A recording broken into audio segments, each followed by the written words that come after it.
فَأَمَّا مَنْ أُوتِيَ كِتَابَهُ بِيَمِينِهِ۔ قرآن کا 29واں پارہ اٹھائیے، اللہ فرماتا ہے جس کا نام اعمال اس کے داہنے ہاتھ میں دیا جائے گا، اس کے رائٹ ہینڈ میں دیا جائے گا۔ فَيَقُولُ هَاؤُمُ اقْرَءُوا کِتَابِیَہْ، وہ کہے گا اے لوگو یہ دیکھو یہ ہے میری کتاب، یہ ہے میرا نام اعمال، یہ ہے میری زندگی بھر کا کچا چٹھا۔ انی ظننت انی ملاق حسابیہ، جس کا نام اعمال اس کے داہنے ہاتھ میں ملے گا وہ خوش ہو کر کے کہے گا مجھے یقین تھا، مجھے پتا تھا میں اللہ کی بارگاہ میں ناکام نہیں ہوں گا، مجھے معلوم تھا میرا نام اعمال میرے داہنے ہاتھ میں ملے گا۔ جب دنیا کے لوگ اللہ کے احکام کی خلاف ورزی کیا کرتے تھے، میں اللہ کے احکام کے اوپر چلا کرتا تھا۔ فجر کی اذان ہوا کرتی تھی، الصلاۃ خیر من النوم کی آواز لاؤڈ اسپیکر سے آیا کرتی تھی، مؤذن چلا چلا کر کے کہتا تھا کہ اذان نماز نیند سے بہتر ہے، الصلاۃ خیر من النوم نماز نیند سے بہتر ہے۔ میرے دوسرے ساتھی رات رات بھر موبائل میں لگے رہتے تھے اور فجر کے ٹائم سوئے پڑے رہتے تھے۔ میں سردی میں، گرمی میں، بارش میں اٹھ کر کے فجر کی نماز جا کر کے ادا کیا کرتا تھا، کیونکہ میں نے اپنے نبی سے سنا تھا، میں نے اپنے نبی کی حدیث سنی تھی کہ دنیا کے اندر سب سے قیمتی چیز اگر کوئی ہے تو فجر کی 2 رکعت ہے۔ فجر کی 2 رکعتیں یہ دنیا کی تمام نعمتوں سے بہتر ہیں۔ میں اپنی نیند کو قربان کر کے فجر کی نماز پڑھا کرتا تھا۔ انی ظننت انی ملاق حسابیہ، مجھے یقین تھا میرا حساب مجھے مل کر کے رہے گا، اللہ تعالیٰ کی راہ میں برباد نہیں ہوں گا، مجھے پتا تھا۔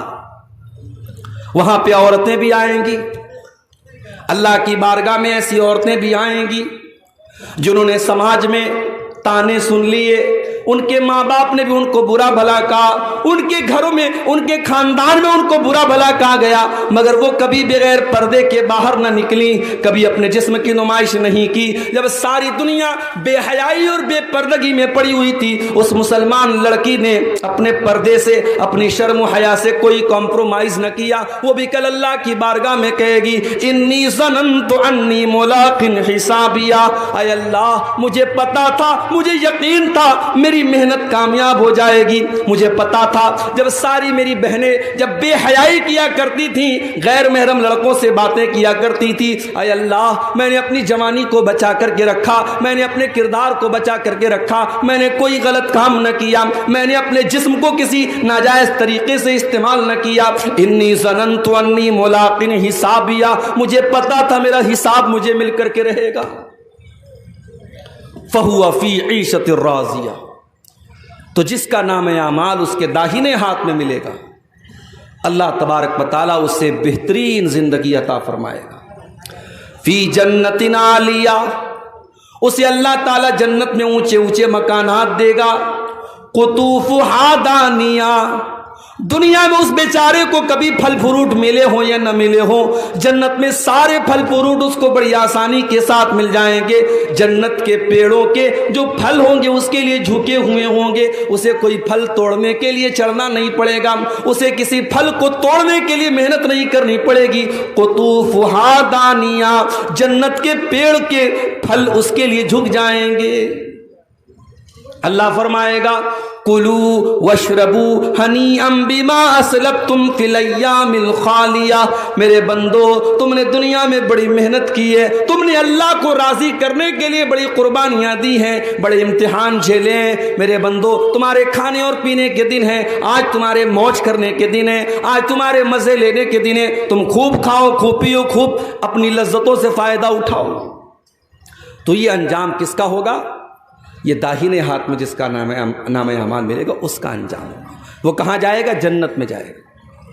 وَأَمَّا مَنْ أُوتِيَ كِتَابَهُ بِشِمَالِهِ، اور جس کا نام اعمال اس کے بائیں ہاتھ میں، اس کے لیفٹ ہینڈ میں دے دیا جائے گا. فیقول، وہ کیا کہے گا؟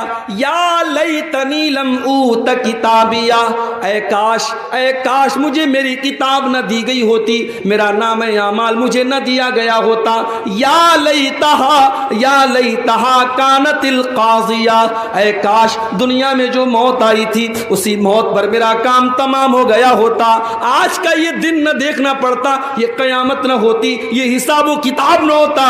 کاش جب میں مر گیا تھا دنیا میں تبھی سارا کھیل ختم ہو گیا ہوتا، سارا کام ختم ہو گیا ہوتا. دنیا میں جب ہم جنت کی باتیں کرتے ہیں، جب ہم جہنم کی باتیں کرتے ہیں، تو ایک عام آدمی کیا کہتا ہے؟ ارے یار کس نے دیکھا ہے جنت، کس نے دیکھا ہے جہنم؟ مر گئے، کام ختم، 4 دن کی زندگی ہے، عیش کر لو، موج کر لو، مستی کرو. دنیا میں ایک انسان کی سوچ یہ ہوتی ہے، ایک انسان کی مینٹیلٹی یہ ہوتی ہے. لیکن قیامت کے دن جب بائیں ہاتھ میں نام اعمال ملے گا تب سوچ بدل جائے گی. تب کیا کہے گا؟ یا لیتہا کانت القاضیہ، اے اللہ میں بہت بڑے دھوکے میں پڑا ہوا تھا. میں تو دنیا میں کہا کرتا تھا کہ جنت اور جہنم نام کی کوئی چیز نہیں ہے، قیامت نام کی کوئی چیز نہیں ہے. میں تو کہا کرتا تھا کہ مر گئے تو کام ختم ہو گیا. اے کاش میری وہ بات سچی ہوئی ہوتی، کاش دنیا میں جو موت آئی تھی اسی موت پر کھیل ختم ہو گیا ہوتا. ما اغنا عنی مالیہ، میرا مال، میرا پیسہ، میری دولت میرے کوئی کام نہیں آیا. جو میں نے بیاج کے ذریعے پیسہ کمایا تھا، جو پڑوسیوں کا حق مارا تھا، جو بھائیوں کا حق مارا تھا، جو بہنوں کا حق مارا تھا، بڑی دولت میں نے اکٹھا کر لی تھی، بڑی پراپرٹی میں نے بنا لی تھی. ما اغنا عنی مالیہ، میرا مال میرے کوئی کام نہیں آیا. حلق عنی سلطانیہ، میری سلطنت، میرا پاور، میرا اقتدار، میری حکومت سب ختم ہو گئی. آج میری لال بتی والی گاڑی، میرے آگے منسٹر اور میرے آگے ایم ایل اے، میرے آگے جو ایم پی لکھا جاتا تھا، آج میرا کوئی عہدہ قائم نہیں رہا. میری منسٹری ختم ہو گئی، میری بادشاہت ختم ہو گئی، آج مجھے کوئی پوچھنے والا نہیں ہے. پھر اللہ فرمائے گا خذوہ فغلوا ثم الجحیم صلوا ثم فی سلسلۃ ذرعها 70 ذراعا فاصلوا. اللہ فرمائے گا فرشتوں سے پکڑ دو، اس کو باندھ دو، اس کو 70 گز لمبی زنجیروں میں جکڑ دو. انہ کان لا یؤمن باللہ العظیم، یہ اللہ تبارک و تعالیٰ کے اوپر ایمان نہیں رکھتا تھا. ولا یحض علی طعام المسکین، یہ غریبوں کو کھانا کھلانے پر ابھارا نہیں کرتا تھا، یہ غریبوں کو کھانا نہیں کھلاتا تھا. فلیس لہ اليوم ہاہنا حمیم، آج اس کو کھولتا ہوا پانی دیا جائے گا، آج کوئی اس کا دوست اور مددگار نہیں ہے. میرے بھائیوں، دنیا میں ہم اور آپ جس کو بھی کامیابی سمجھتے ہیں، دنیا میں ہم کس کو کامیابی سمجھتے ہیں؟ دنیا میں ہماری نظر میں کامیابی یہی ہے کہ پورنیہ شہر کے اندر بہترین مکان مل جائے، کامیاب ہو گئے ہم. گورنمنٹ جاب مل جائے، کامیاب ہو گئے ہم. سماج میں عزت مل جائے، کامیاب ہو گئے ہم. کوئی کرسی مل جائے، کوئی پاور مل جائے، کامیاب ہو گئے ہم. مگر حقیقت میں اگر آپ قرآن کا مطالعہ کریں گے اور اللہ سے آپ سوال کریں گے کہ اے اللہ تیری نظر میں کامیابی کیا ہے، تو اللہ کا جواب آئے گا فَمَنْ زُحْزِحَ عَنِ النَّارِ وَأُدْخِلَ الْجَنَّةَ فَقَدْ فَازَ، جس کو جہنم سے بچا لیا گیا، جس کو جنت میں ڈال دیا گیا، وہی کامیاب ہے. وَمَا الْحَيَاةُ الدُّنْيَا إِلَّا مَتَاعُ الْغُرُورِ، اور جس دنیا کے چکر میں پڑ کر کے تم اپنے اللہ کو بھول کے بیٹھے ہو، اس دنیا کی اوقات نہیں ہے، اس دنیا کی حیثیت نہیں ہے کہ وہ دنیا تمہارے کام آئے. وَمَا الْحَيَاةُ الدُّنْيَا إِلَّا مَتَاعُ الْغُرُورِ، وہ دنیا تو دھوکے کا سامان ہے، بہت بڑی دھوکے باز ہے. دنیا تو دھوکے باز ہے میرے بھائی. دنیا نے آج تک کسی کے ساتھ وفا نہیں کی، آپ کے ساتھ کیا کرے؟ دنیا میں دولت کمانے والا قارون گزرا تھا، بڑی دولت تھی اس کے پاس، کیا دولت اس کے کام آئی؟ نہیں، مر گیا، اللہ نے خزانے کے ساتھ زمین میں دھسا دیا. اگر حکومت اور پاور یہ انسان کے لیے کامیابی ہوتی تو فرعون بہت بڑا بادشاہ تھا، مگر فرعون پانی میں ڈوب کر کے مر گیا اور ساری حکومت اس کی دوسروں کے ہاتھ میں چلی گئی.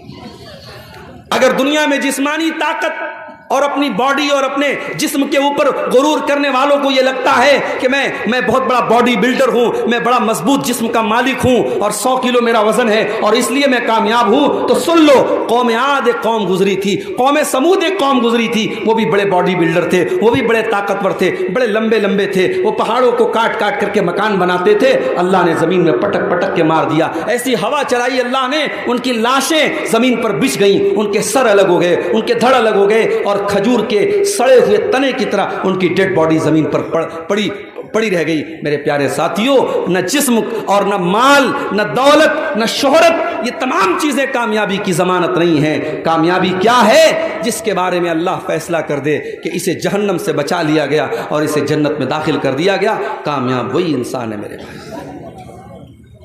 اچھا، یہ جو جہنم ہے، یہ جہنم کیسی ہوگی؟ اس جہنم کے اندر جہنمیوں کو کیا سزائیں دی جائیں گی؟ یہ پورا ایک ٹاپک ہے، پورا ایک عنوان ہے، اس پر ہم تھوڑی سی روشنی آج ڈالیں گے کہ جہنم کیا ہے۔ اللہ تبارک و تعالی قرآن کریم کے 30ویں پارے میں فرماتا ہے، ان جہنم کانت مرصادا للطاغین مآبا لابثین فیہا احقابا۔ جہنم گھات لگا کر کے بیٹھی ہے، جہنم تمہارا انتظار کر رہی ہے، جہنم تمہاری پرتیکشا کر رہی ہے، جہنم اس انتظار میں ہے کہ جہنم اس کے اندر داخل ہو جائیں۔ لیکن کس کا انتظار کر رہی ہے؟ للطاغین مآبا۔ جہنم اللہ کے نافرمانوں کا، اللہ کے مجرموں کا، اللہ کے قانون کو توڑنے والوں کا، اللہ کو ناراض کرنے والوں کا انتظار کر رہی ہے۔ اور جہنم میں جو چلا گیا وہ یہ نہیں کہ بس گیا اور نکل جائے گا، نہیں، لابثین فیہا احقابا، بڑے لمبے ٹائم تک، بڑے لمبے پیریڈ تک جہنم میں رہے گا۔ اگر ایمان والا ہے، اگر مومن ہے، اپنے گناہوں کی سزا جھیلنے کے بعد نکلے گا، کب نکلے گا یہ اللہ ہی جانتا ہے، اور اگر کافر ہے، اگر مشرک ہے، اگر منافق ہے، وہ تو ہمیشہ ہمیشہ جہنم کے اندر رہے گا۔ لابثین فیہا احقابا، جہنمی جہنم کے اندر بہت لمبے پیریڈ تک رہیں گے۔ دنیا میں گرمی لگی، ہم نے پنکھا لگا لیا، اور دولت آ گئی، ہم نے کولر لگا لیا، اور پیسے آ گئے، ہم نے اے سی لگوا لیا، لائٹ ہمارے گاؤں میں کٹ گئی، ہم نے انورٹر لگا لیا، ہم نے جنریٹر لگا لیا۔ لیکن میرے پیارے ساتھیوں، جہنم میں آپ کو گرمی لگے گی، وہاں کوئی پنکھا نہ چلے گا، جہنم میں پیاس لگے گی، وہاں کوئی ٹھنڈا پانی نہ ملے گا۔ لا یذوقون فیہا بردا ولا سلا ولا شرابا، جہنم کے اندر نہ تو ان کو پانی دیا جائے گا، نہ ان کو ٹھنڈک دی جائے گی، جہنم میں صرف گرمی ہی گرمی ہوگی۔ اور کھانے کو کیا ملے گا؟ الا حمیما وغساقا، ان کو کھولتا ہوا گرم پانی اور پیپ اور مواد پلایا جائے گا۔ الا حمیما وغساقا جزاء وفاقا، یہ اللہ کے نافرمانوں کا پورا پورا بدلہ ہے جو جہنم میں دیا جائے گا۔ آپ لوگ جلسہ کرتے ہیں تو جلسے کا ایک آج کل فیشن چلا ہے، گیٹ بنواتے ہیں۔ ابھی سیمانچل میں تو غنیمت ہے، مالدہ وغیرہ میں، بنگال میں، ہمارے بنگالی وقتہ لوگ جاتے رہتے ہیں، میں تو کم جاتا ہوں بنگال میں، وہاں دیکھتا ہوں بالکل روڈ پر ایک بہت بڑا گیٹ لگتا ہے، اور گیٹ پر اگر عبدالغفار صاحب کی تقریر ہے تو خوب بڑا سا فوٹو لگتا ہے۔ اچھا، مجھ سے لوگ فوٹو مانگتے ہیں جلسے والے کہ مولوی صاحب فوٹو دے دیجیے، ہم پوسٹر پہ ڈالیں گے، ہم گیٹ پر ڈالیں گے۔ میں منع کرتا ہوں، نہیں، فوٹو مت ڈالیے۔ لیکن آج کے دور میں کیا مشکل ہے، وہ یوٹیوب سے لے لیتے ہیں، وہ انٹرنیٹ سے لے لیتے ہیں، تو فوٹو ملنے میں تو کوئی مشکل کام نہیں ہے، تو بڑے بڑے گیٹ لگاتے ہیں۔ یہ گیٹ کیوں لگتا ہے بھائی؟ میاں بازار میں پروگرام ہے، باہر مین روڈ پر ہم نے گیٹ لگایا، اس بات کا سنکیت ہے، اس بات کی علامت ہے کہ ہاں یہاں پہ جلسہ ہو رہا ہے۔ جہنم کے اندر بھی گیٹ ہوگا۔ کتنا گیٹ ہوگا؟ آپ کے جلسے میں ایک گیٹ ہوتا ہے، 2 گیٹ ہوتا ہے، ایک لیڈیز کا گیٹ ہوتا ہے، جہنم کے اندر 7 گیٹ ہوں گے۔ لہا 7 ابواب جہنم کے اندر 7 دروازے ہوں گے، لِكُلِّ بَابٍ مِّنْهُمْ جُزْءٌ مَّقْسُومٌ، اور ہر گیٹ کے لوگوں کو بانٹ دیا جائے گا۔ سارے دروازوں سے کون لوگ داخل ہوں گے ان کا بٹوارا کر دیا جائے گا کہ اس دروازے سے شرابی جائے گا، اس دروازے سے زانی جائے گا، اس دروازے سے بے نمازی جائے گا، اس دروازے سے حرام خور جائے گا۔ 7 دروازے سے جو لوگ داخل ہوں گے، لِكُلِّ بَابٍ مِّنْهُمْ جُزْءٌ مَّقْسُومٌ، ان کا بٹوارا پہلے سے ہو جائے گا۔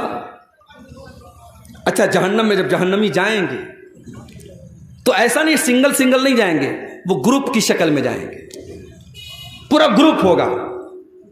بدکار لوگوں کا الگ گروپ ہوگا، بے نمازیوں کا الگ گروپ ہوگا، جھوٹے لوگوں کا الگ گروپ ہوگا، چغل خوروں کا الگ گروپ ہوگا۔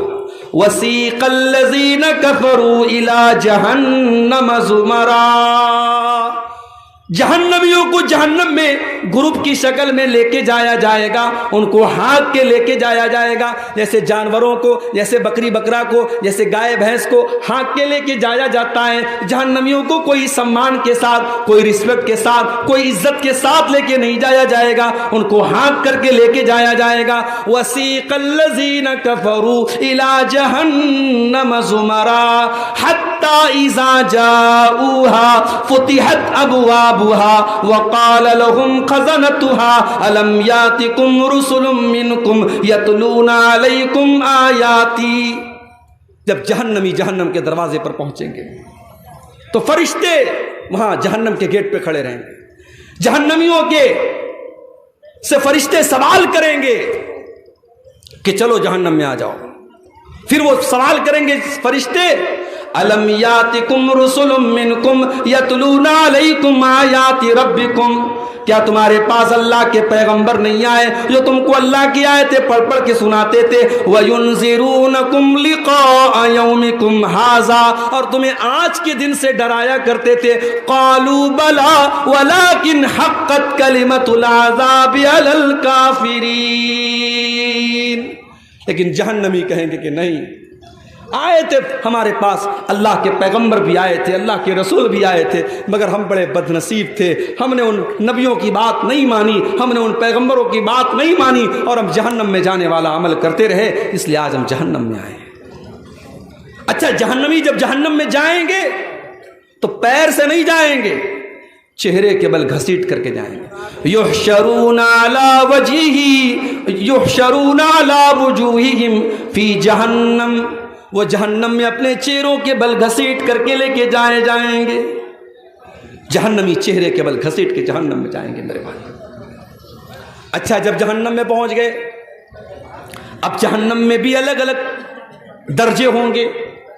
جہنم بہت گہری ہے، جو جتنا زیادہ گنہگار ہے وہ اتنا اندر ہوگا، جتنا زیادہ، اسی لیے اللہ نے منافقوں کے بارے میں کہا ان المنافقین فی الدرک الاسفل من النار، جو منافق لوگ ہوں گے جو ایمان کا چولا پہن کر کے ایمان والوں کو دھوکہ دیں گے، وہ جہنم کے سب سے نچلے درجے میں ہوں گے۔ تو جہنم کے بہت سارے درجے ہوں گے۔ اچھا، جہنم کتنی گہری ہوگی؟ ایک مرتبہ اللہ کے پیارے نبی صحابہ کے ساتھ بیٹھے تھے، اچانک ایک زوردار آواز آئی۔ آپ نے صحابہ سے پوچھا کہ اے صحابہ، کیا تم جانتے ہو یہ آواز کہاں سے آئی؟ صحابہ نے کہا ہمیں نہیں معلوم، اللہ اور اس کے رسول زیادہ جانتے ہیں۔ آپ نے فرمایا ھذا حجر رمی بہ فی النار منذ 70 خریفا، اے میرے صحابہ، یہ ایک پتھر کے گرنے کی آواز تھی جو 70 سال پہلے جہنم میں گرایا گیا تھا۔ فہو یہوی الآن فہو ینتہی الی قاریہ، 70 سال کے بعد آج وہ پتھر جہنم کی تہ تک پہنچا ہے، جہنم کی گہرائی تک پہنچا ہے۔ جہنم اتنی گہری ہے کہ پتھر کو جہنم کی تہ تک پہنچنے میں 70 سال لگ جاتے ہیں۔ اللہ اکبر۔ دنیا میں آگ لگتی ہے، کیسے لگتی ہے؟ کسی دکان میں آگ لگی، شارٹ سرکٹ سے لگ گئی، کسی گودام میں آگ لگ گئی، پیٹرول سے لگ گئی، ڈیزل سے لگ گئی۔ اس لیے پیٹرول پمپ پر آپ دیکھتے ہیں وہاں لکھا رہتا ہے smoking is not allowed. Petrol pump پر آپ سگریٹ نہیں پی سکتے۔ اسلام کی نظر میں تو سگریٹ کہیں بھی نہیں پی سکتے، لیکن پیٹرول پمپ پر یہ کیوں لکھا رہتا ہے؟ کیونکہ سگریٹ کی ایک چنگاری پورے پیٹرول پمپ کو جلا کے راکھ کر سکتی ہے، کیونکہ پیٹرول خطرناک چیز ہے، اس سے آگ پھیلتی ہے۔ سوال یہ پیدا ہوتا ہے جہنم کی جو آگ ہوگی اس آگ کا ایندھن کیا ہوگا؟ کیا وہ پیٹرول سے جلے گی؟ کیا وہ ڈیزل سے جلے گی؟ کیا وہ کوئلے سے جلے گی؟ کیا وہ لکڑی سے جلے گی؟ قرآن کریم جواب دیتا ہے یا ایھا الذین آمنوا قوا انفسکم واہلیکم نارا وقودھا الناس والحجارہ، اے ایمان والو اپنے آپ کو اور اپنے بال بچوں کو، اپنے پریوار کو جہنم کی آگ سے بچاؤ جس کا ایندھن انسان اور پتھر ہوں گے، جو انسانوں سے جلے گی، جو پتھروں سے جلے گی، علیہا ملائکۃ غلاظ شداد، اور جہنم کے جو داروغہ ہوں گے، جہنم کے جو چوکیدار ہوں گے وہ انسان نہیں ہوں گے جو رشوت لے لیں، وہ تو فرشتے ہوں گے، اور فرشتے کسی کے ساتھ کوئی رعایت نہیں کریں گے، فرشتے کسی کے ساتھ کوئی سمجھوتا نہیں کریں گے۔ دنیا میں کیا ہوتا ہے؟ انسان جیل میں جاتا ہے، جیلر کو پیسہ دے دیتا ہے، اس کو جیل میں آرام سے ہائی فائی فیسلٹی ملتی ہے، کیس چلتا ہے عدالت میں، وکیل اچھا وکیل ہائر کر لیتا ہے، کیس جیت جاتا ہے، بے ایمان ایماندار بن جاتا ہے، چور صحیح بن جاتا ہے، قاتل چھوڑ دیا جاتا ہے، بے قصور گرفتار ہو جاتا ہے۔ یہی تو چل رہا ہے عدالت میں۔ اللہ کی عدالت میں ایسا کچھ نہیں چلے گا، کیونکہ وہاں فرشتوں کے ہاتھ میں کنٹرول ہوگا، اور فرشتے رشوت نہیں لیتے، فرشتے کسی کے ساتھ کوئی مروت نہیں کریں گے، فرشتے اپنی ڈیوٹی نبھاتے ہیں، ان کو جو ڈیوٹی اللہ تعالیٰ دیتا ہے وہ اپنی ڈیوٹی نبھاتے ہیں۔ اچھا، دنیا میں آگ لگتی ہے، دنیا کی آگ میں کوئی جل جاتا ہے، اس کی باڈی کا جو حال ہوتا ہے، کبھی آپ نے کہیں پر کوئی جلنے والا حادثہ ہوا دیکھا ہوگا تو آپ سمجھ سکتے ہیں کتنا خطرناک معاملہ ہوتا ہے۔ ایک انسان اگر جل کے مر جائے تو اس کی ڈیڈ باڈی کو بہت سے کمزور دل کے لوگ تو دیکھ ہی نہیں سکتے، ان کو الٹی ہو جائے گی، اتنی خطرناک شکل بن جاتی ہے۔ یہ دنیا کی آگ کا حال ہے میرے بھائیوں، جہنم کی آگ تو دنیا کی آگ سے 70 گنا زیادہ ہوگی۔ اللہ کے پیارے نبی فرماتے ہیں، صحیح مسلم کی روایت ہے، نارکم جزء من 70 جزءا من نار جہنم، او لوگو جہنم کی آگ کے 70 حصے کر دیے جائیں تو ان 70 حصوں میں سے ایک حصہ دنیا میں آیا ہے، ایک حصہ باقی 69 حصہ تو جہنم کی آگ کے اندر ہے، اور اللہ کے نبی فرماتے ہیں کہ جہنم اس سے 69 گنا زیادہ خطرناک ہوگی، اور جتنی دنیا کی آگ جلاتی ہے اس سے 70 گنا زیادہ خطرناک جلانے والی آگ جہنم کی ہوگی۔ دنیا میں کوئی انسان جلتا ہے، ایک بار جل گیا مر گیا، کام ختم، لیکن جہنم کی آگ میں بار بار جلایا جائے گا۔ ان الذین کفروا بآیاتنا سوف نصلیہم نارا، جن لوگوں نے ہماری آیتوں کا انکار کیا ہم ان کو جہنم کے اندر ڈالیں گے، کلما نضجت جلودہم بدلناہم جلودا غیرہا، جب ایک مرتبہ ان کے جسم کی کھال جل جائے گی، ان کے بدن کا چمڑا جل جائے گا، ہم دوسرا چمڑا ان کے اوپر چڑھا دیں گے، ہم بار بار ان کو جلنے کی تکلیف دیں گے۔ جہنم میں بھوک بھی لگے گی، جہنم میں پیاس بھی لگے گی، تو کھانا کیا ملے گا، پانی کیا ملے گا؟ لیس لہم طعام الا من ضریع، جہنمیوں کو کانٹے دار جھاڑی کھلائی جائے گی، لا یسمن ولا یغنی من جوع، وہ کانٹے دار جھاڑی جب اپنے حلق میں ڈالیں گے نہ تو اس سے پیٹ بھرے گا نہ بدن میں طاقت آئے گی، بس ان کو کھلانے کے طور پر وہ کانٹے دار زری نام کی جھاڑی کھلائی جائے گی۔ اور ایک پھل ہے اس کا نام ہے زقوم، یہ زقوم کا پیڑ جو ہے یہ جہنم کے اندر نکلے گا۔ جب اللہ تعالیٰ نے زقوم کا ذکر کیا تو کافروں نے مذاق اڑایا کہ دنیا میں آج تک کبھی ہم نے تو یہ نہیں دیکھا کہ آگ میں سے پیڑ نکلتا ہو، یہ کون سا پیڑ ہے جو جہنم کے اندر سے نکلے گا؟ اللہ نے فرمایا انا جعلناها فتنة للظالمین، ہم نے زقوم کے درخت کو آزمائش بنا دیا، ہم نے فتنہ بنا دیا ظالموں کے لیے۔ انہا شجرۃ تخرج فی اصل الجحیم، یہ زقوم کا درخت جہنم کی جڑ میں نکلے گا، طلعها کأنہ رؤوس الشیاطین، اور اس کا جو پھل ہوگا اتنا خطرناک دیکھنے میں ہوگا جیسے شیطان کا سر ہے، شیطان کے سر کی طرح دیکھنے میں خطرناک ہوگا، اور وہ زقوم کا درخت جہنمیوں کو کھلایا جائے گا۔ وہ اتنا کڑوا کسیلا ہوگا کہ ان کے پیٹ میں جا کر کے بدہضمی کرے گا. فَمَالِئُونَ مِنْهَا الْبُطُونَ جہنمی اسی زقوم کو کھا کر کے اپنا پیٹ بھریں گے. ثُمَّ إِنَّ لَهُمْ عَلَيْهَا لَشَوْبًا مِّنْ حَمِيمٍ پھر ان کو کھولتا ہوا پانی بھی دیا جائے گا. ایک تو زقوم اپنے آپ میں خود ہی کڑوا ہوگا اور اس کے اوپر سے کھولتا ہوا پانی ان کو پلایا جائے گا. یہ تکلیف، یہ ٹارچر، یہ اذیت جہنمیوں کو دی جائے گی. میرے پیارے ساتھی، دنیا میں ہم گرمی میں کاٹن کے کپڑے پہنتے ہیں اور سوتی چادر بچھا کے ہم سوتے ہیں. سردی کا موسم آتا ہے ہم کمبل اوڑھ لیتے ہیں، ہم اون کا کپڑا پہنتے ہیں. جہنمیوں کو کون سا کپڑا پہنایا جائے گا؟ فَالَّذِينَ كَفَرُوا قُطِّعَتْ لَهُمْ ثِيَابٌ مِّن نَّارٍ جہنمیوں کے لیے آگ کے کپڑے کاٹے جائیں گے، وہ آگ کا کپڑا پہنیں گے. فَالَّذِينَ كَفَرُوا قُطِّعَتْ لَهُم مِّن ثِيَابٍ يُصَبُّ مِّن فَوْقِ رُؤُوسِهِمُ الْحَمِيمُ ان کے سروں کے اوپر سے کھولتا ہوا پانی ڈالا جائے گا.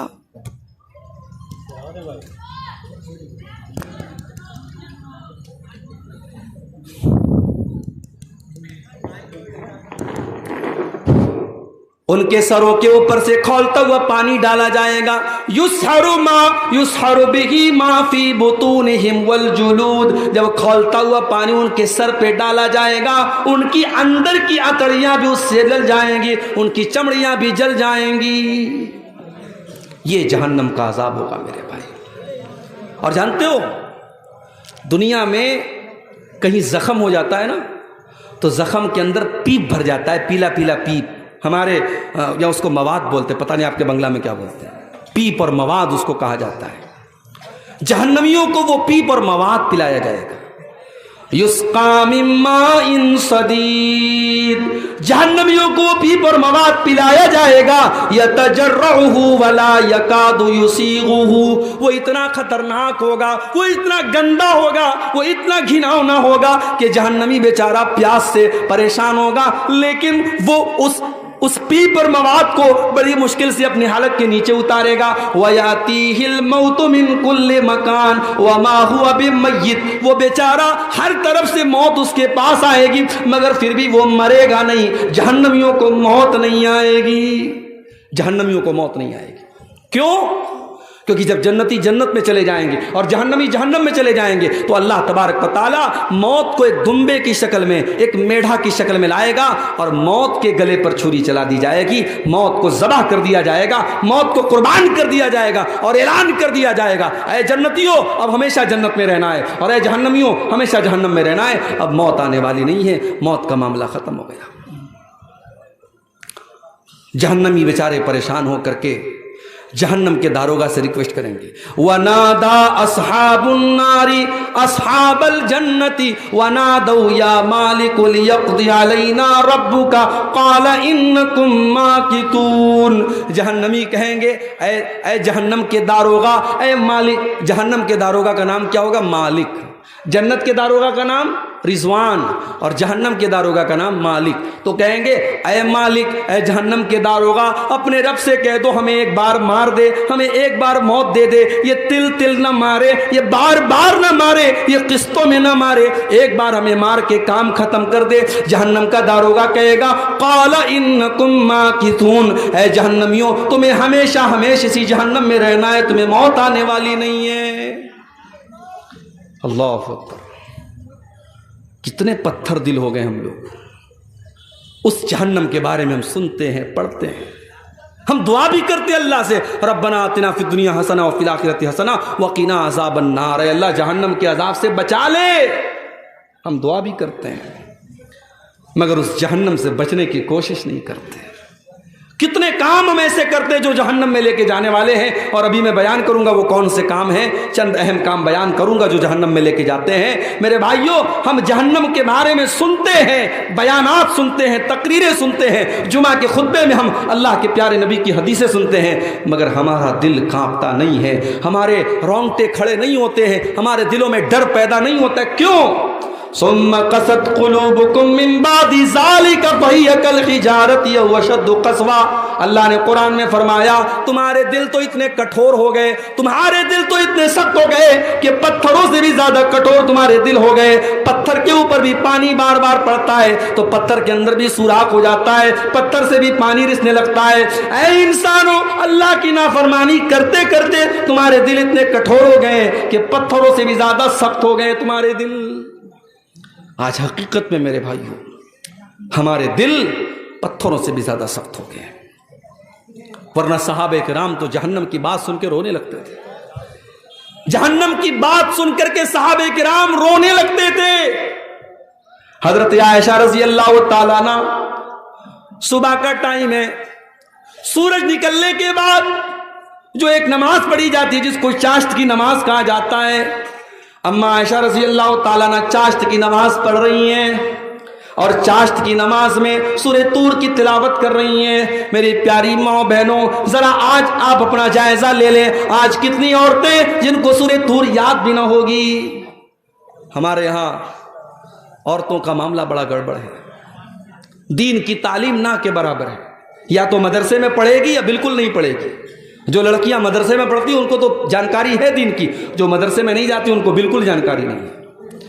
حضرت عائشہ چاشت کی نماز پڑھ رہی ہیں، سورہ طور کی تلاوت کر رہی ہیں، اور سورہ طور کی تلاوت کرتے ہوئے حضرت عائشہ اس آیت پر پہنچتی ہیں، جب جنتی جنت میں جائیں گے تو جنتی اللہ کا شکر ادا کریں گے اور کہیں گے فمن اللہ علینا ووقانا عذاب السموم۔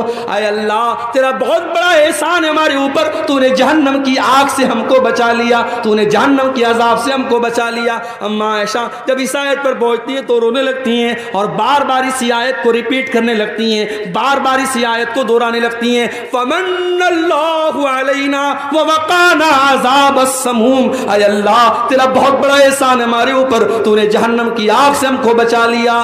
حضرت عائشہ کے ایک بھانجے تھے، ان کا نام عروہ تھا، وہ اپنی خالہ سے ملنے آئے، دیکھا خالہ نماز پڑھ رہی ہیں اور بار بار اسی آیت کو دہرا رہی ہیں۔ انہوں نے سوچا میں چلا جاتا ہوں، بعد میں آ جاؤں گا۔ کہتے میں مارکیٹ میں گیا، میں نے سودا خریدا، میں نے سامان خریدا، 1-2 گھنٹے کے بعد اپنا سامان خریدنے کے بعد، اپنا کام کرنے کے بعد جب میں دوبارہ اپنی خالہ کے گھر گیا، میں نے دیکھا وہی حالت ہے، خالہ نماز میں کھڑی ہیں، آنکھوں سے آنسو بہ رہے ہیں اور خالہ بار بار اسی آیت کو دہرا رہی ہیں، فمن اللہ علینا ووقانا عذاب السموم۔ جنتی کہیں گے اے اللہ تیرا بہت بڑا احسان ہمارے اوپر ہے، تو نے جہنم کی آگ سے ہم کو بچا لیا۔ ہمارے اور آپ کے اندر یہ جذبہ کب پیدا ہوگا میرے بھائی؟ جہنم کی آگ سے بچنے کی ہم تیاری کب کریں گے؟ یاد رکھو جہنم کی آگ سے بچنے کے لیے آپ کو ان کاموں سے بچنا پڑے گا جو جہنم کی طرف لے کے جاتے ہیں۔ اور آج کی تقریر میں کچھ ایسے کام بتاؤں گا، میں وہ کام بتاؤں گا جو جہنم میں لے کے جاتے ہیں۔ مقصد یہ ہے ان کاموں سے ہم اپنے دامن کو بچائیں، نہیں بچائیں گے تو ہمارا انجام بہت برا ہوگا۔ بس ہم دعا کرتے اللہ ہمیں ہماری حفاظت کرے۔ اگر ہم ان کاموں کی بات کریں جو جہنم میں لے کر کے جاتے ہیں، اس میں نمبر 1 پر اگر کوئی کام ہے، سب سے پہلا اگر کوئی کام ہے جو جہنم میں لے کر کے جانے والا ہے، اسے ہم شرک کہتے ہیں۔ اللہ کی عبادت میں کسی کو شریک کرنا، کسی کو سنگی بنانا، کسی کو شریک کرنا، کسی کو پارٹنر بنانا۔ جو کام اللہ کے لیے کیا جاتا ہے وہ کام کسی اور کے لیے کرنا۔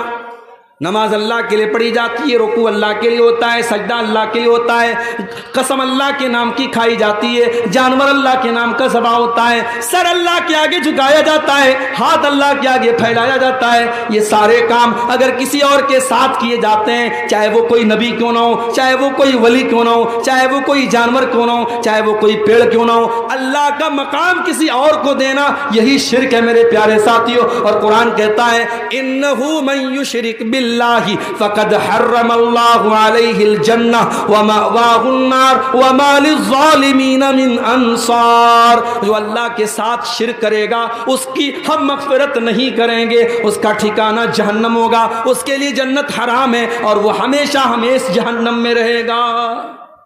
مشرک کو اللہ تعالیٰ جہنم سے نہیں بچائے گا میرے بھائی۔ دوسرے گناہوں کو اللہ تعالیٰ ان کی سزا دے کر کے یا معاف کر کے جنت میں داخل کر دے گا، مگر مشرک جو شرک پر مرا ہے اس کو اللہ تعالیٰ جہنم سے کبھی نہیں نکالے گا۔ پورے قرآن میں اللہ نے کسی اور گناہ کے بارے میں اتنی سخت بات نہیں کی جتنی اللہ نے شرک کے بارے میں بات کہی.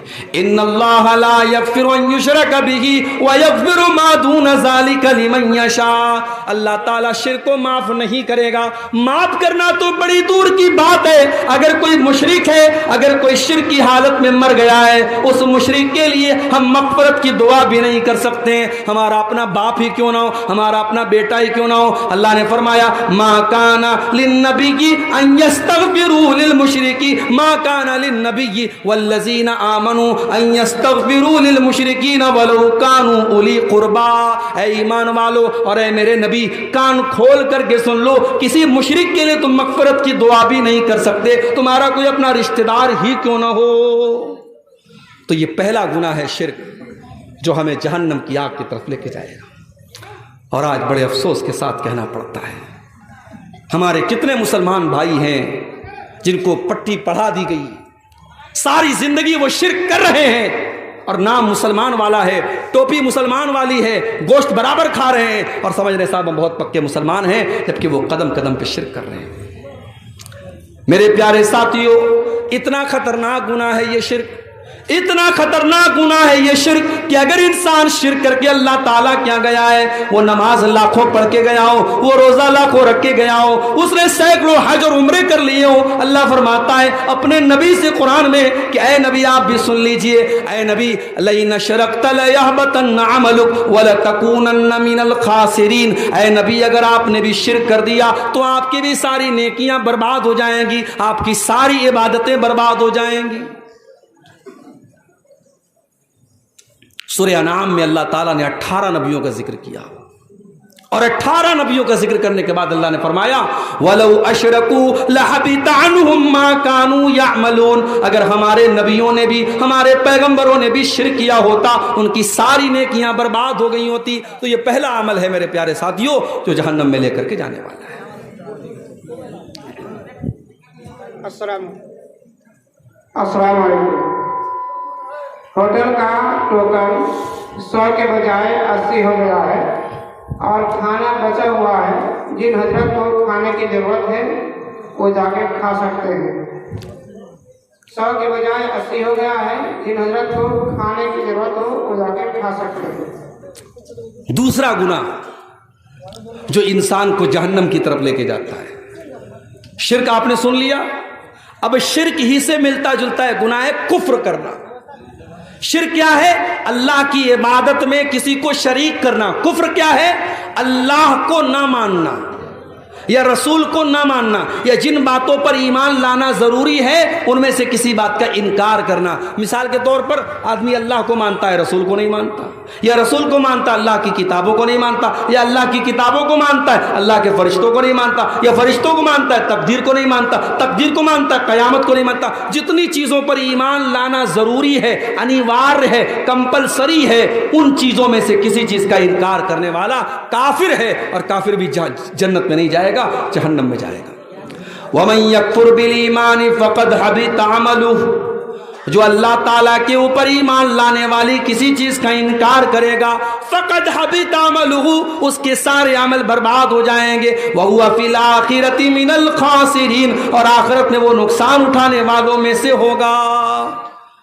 قرآن میں بار بار اللہ کہتا ہے ہم نے کافروں کے لیے جہنم تیار کر رکھی, ہم نے کافروں کے لیے جہنم تیار کر کے رکھی. جو کافر ہوگا, جو کفر کرے گا, اس کے لیے جنت حرام ہے اور جہنم میں وہ داخل ہوگا. اور آگے بڑھیے, جہنم میں لے کر کے جانے والی ایک اور چیز ہے اللہ کا مذاق اڑانا, اللہ کے رسول کا مذاق اڑانا, فرشتوں کا مذاق اڑانا, قرآن کا مذاق اڑانا, شریعت کا مذاق اڑانا. اگر آپ نے شریعت کی کسی چیز کا مذاق اڑایا تو یہ چیز بھی آپ کو اللہ کی جنت سے دور کر دے گی. اللہ نے قرآن میں فرمایا قُلْ أَبِاللَّهِ وَآيَاتِهِ وَرَسُولِهِ كُنْتُمْ تَسْتَهْزِئُونَ. اے نبی آپ کہہ دیجئے منافقوں سے, کافروں سے, کیا تم اللہ کا مذاق اڑاتے ہو؟ کیا تم اللہ کی آیتوں کا مذاق اڑاتے ہو؟ کیا تم اللہ کے رسول کا مذاق اڑاتے ہو، لا تعتذروا قد کفرتم بعد ایمانکم، اے کافرو تم جتنا بھی بہانہ کر لو، اے منافقو تم جتنا بھی بہانہ کر لو، جب تم نے اللہ کا مذاق اڑا لیا، جب تم نے رسول کا مذاق اڑا لیا، جب تم نے اللہ کے فرشتوں کا مذاق اڑا لیا تو تم کافر ہو گئے، تم برباد ہو گئے۔ اس لیے اللہ اور اس کے رسول کا مذاق اڑانے والا کافر ہو جاتا ہے میرے بھائی۔ تو جب مذاق اڑانے والا کافر ہو جاتا ہے تو جو نبی کو گالی دیتا ہے، جو نبی کو برا بھلا کہتا ہے، جو نبی پر تانے مارتا ہے، اب ذرا سوچو اس کا انجام کیا ہوگا۔ اللہ کے نبی کے دور میں ایک آدمی اسلام قبول کرتا ہے، مسلمان ہوتا ہے، پڑھا لکھا تھا۔ اللہ کے نبی نے اسے ڈیوٹی سونپی کہ قرآن جب اترے تو اس قرآن کو لکھنے والے صحابہ میں آپ نے اس انسان کو بھی شامل کر دیا کہ جب قرآن اترے تو تم لکھ لیا کرو۔ بخاری کے الفاظ ہیں، کچھ دنوں تک وہ اللہ کے نبی کے ساتھ رہا اور اللہ کے نبی کے ساتھ کچھ قرآن کی آیتوں کو اس نے لکھا بھی، اور اس کے بعد وہ مرتد ہو گیا، وہ کافر ہو گیا، وہ اسلام کو چھوڑ کے چلا گیا، دوبارہ عیسائی بن گیا۔ جب وہ عیسائی بن گیا اس نے جا کر کے لوگوں میں یہ پروپیگنڈا شروع کر دیا، یہ پھیلانا شروع کر دیا، ارے محمد کو تو کچھ نہیں آتا، جو میں نے لکھ کر کے دیا ہے بس اتنا ہی آتا ہے، اس سے زیادہ تو محمد کو کچھ بھی نہیں آتا ہے۔ اللہ کے نبی پر جھوٹی تہمت لگا رہا ہے، جھوٹا بہتان لگا رہا ہے، الزام لگا رہا ہے۔ اللہ کے نبی خاموش رہے، کوئی جواب نہیں دیا۔ اللہ کے اوپر آپ نے چھوڑ دیا کہ اللہ تیرے نبی کا مذاق اڑا رہا ہے، اب تو فیصلہ کر دے۔ کچھ دنوں کے بعد اس کی موت ہو گئی، وہ آدمی مر گیا۔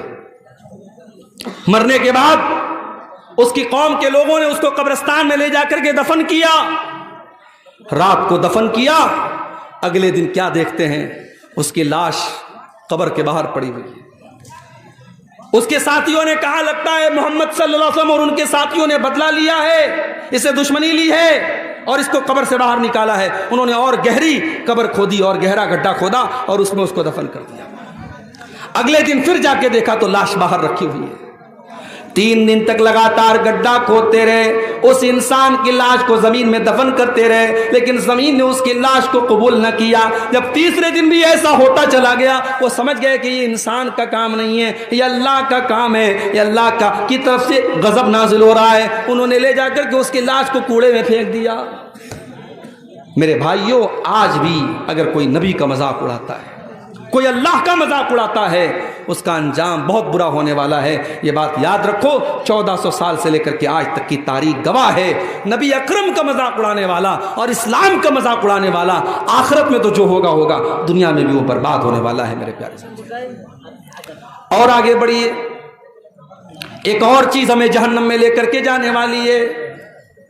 یا ایھا الذین آمنوا لا تاکلوا الربا اضعافا مضاعفا، اے ایمان والو تم سود نہ کھانا، تم بیاج نہ کھانا، واتقوا اللہ لعلکم تفلحون، اللہ سے ڈرو تبھی تم کامیاب ہو سکتے ہو، تم سود کھا کر کے کامیاب نہیں ہو سکتے۔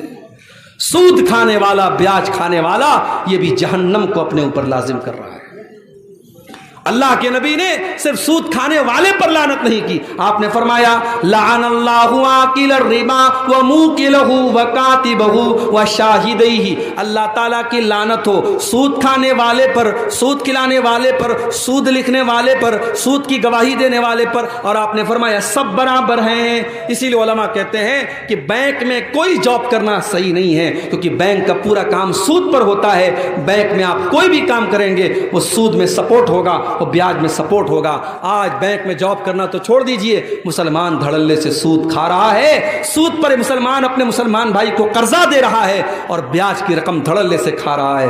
میرے پیارے ساتھیوں، یہ سود کھانا، اکل الربا، یہ بیاج کھانا، یہ اللہ کے نبی فرماتے ہیں کہ ہلاک کر دینے والے گناہوں میں سے، جہنم میں لے کر کے جانے والے گناہوں میں سے ہے، اور اتنا بڑا گناہ ہے سود کھانا۔ اللہ کے نبی فرماتے ہیں سود کے 70 سے بھی زیادہ درجے ہیں، جن میں سب سے ہلکا درجہ یہ ہے ان یزنی الرجل بأمہ، انسان اپنی سگی ماں کے ساتھ زنا کرے، جتنا بڑا پاپ یہ ہے اس سے بھی کہیں بڑا پاپ یہ ہے کہ انسان سود کھائے۔ اللہ ہم سب کی حفاظت کرے۔ آج سود الگ الگ شکلوں میں ہمارے اور آپ کے گھروں میں داخل ہو رہا ہے میرے پیارے ساتھیوں۔ اب یہاں ایک سوال لوگ پوچھتے ہیں کہ بینک میں ہم جو سیونگ اکاؤنٹ کھولتے ہیں، آج کے دور میں جو ہمارے ملک کے حالات ہیں، ہم بغیر بینک کے اکاؤنٹ کے کوئی کام نہیں کر سکتے، ہر چیز میں بینک میں اکاؤنٹ کی ضرورت پڑتی ہے، اور سیونگ اکاؤنٹ میں بینک میں انٹرسٹ آتا ہے، تو اس انٹرسٹ کا ہم کیا کریں، اس بیاج کا ہم کیا کریں؟ اس کا صحیح جواب یہ ہے جو جواب علماء نے دلائل کی روشنی میں دیا ہے کہ اگر بینک میں آپ کو انٹرسٹ مل رہا ہے، بیاج مل رہا ہے، اس پیسے کو آپ اپنے اوپر استعمال نہیں کریں گے، اس پیسے کو آپ اپنے اوپر استعمال نہیں کریں گے۔ جن علماء نے کہا اس سے راستہ بنا دیا جائے، اسے لیٹرین بنا لی جائے، وہ بالکل صحیح بات نہیں ہے۔ راستہ ہماری ضرورت کی چیز ہے، لیٹرین ہماری ضرورت کی چیز ہے۔ ہم بیاج کے پیسے سے نہ راستہ بنا سکتے ہیں نہ لیٹرین بنا سکتے ہیں۔ اب اس پیسے کو ہم کیا کریں گے؟ کچھ علماء نے کہا اس کو بینک میں چھوڑ دو، وہ ہمارا پیسہ ہے ہی نہیں۔ ہم نے اگر اپنے اکاؤنٹ میں 1000 روپیہ جمع کیا اور 1000 پر اگر 50 روپیہ بیاج مل رہا ہے، وہ 50 ہمارا ہے ہی نہیں، تو ہم اس کے چکر میں کیوں پڑے؟ جو ہماری مول دھن ہے، جو اصل رقم ہے 1000 روپیہ، وہ ہم لے لیں اور 50 کو چھوڑ دیں۔ لیکن دوسرے علماء نے کہا نہیں، اگر ہم وہ پیسہ اپنے اکاؤنٹ میں چھوڑ دیں گے تو بینک ہمارے پیسے کو اور استعمال کرے گا، اس سے وہ اور انٹرسٹ کمائے گا، اس لیے اس پیسے کو بینک والے کو چھوڑنا مناسب نہیں ہے۔